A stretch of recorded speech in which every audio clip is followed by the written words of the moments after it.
চট্টগ্রামের অভিভাবক, আমাদের আপনাদের সকলের প্রিয় নেতা, চট্টগ্রাম সিটি কর্পোরেশনের মাননীয় মেয়র জননেতা জনাব ডক্টর শাহাদাত হোসেন সাহেবের উদ্যোগে আজকের এই পুনর্মিলনী সভার সম্মানিত সভাপতি জনাব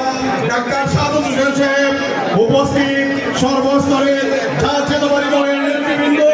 আমি বক্তব্যের প্রারম্ভে চট্টগ্রাম দক্ষিণ জেলা বিএনপির পক্ষ থেকে সকলকে বিপ্লবী শুভেচ্ছা ও অভিনন্দন জানাচ্ছি। সংগ্রামী সাথীরাও, আজকে এমন একজন যোগ্য ব্যক্তিত্ব মেয়রের চেয়ারে অধিষ্ঠ হয়েছে, যিনি ইতিমধ্যে সমস্ত চট্টগ্রাম নগরকে উন্নয়নের নগর হিসাবে উনি সুন্দর একটি সুশৃঙ্খল নগরবাসীকে যেভাবে সেবা দিয়ে যাচ্ছে, আমরা চট্টগ্রাম দক্ষিণ জেলা বিএনপির পক্ষ থেকে ওনাকে বিপ্লবী শুভেচ্ছা ও অভিনন্দন জানাচ্ছি। আশা করি ওনার যোগ্য নেতৃত্বে এই চট্টগ্রাম আরো সুন্দর হবে, সুখে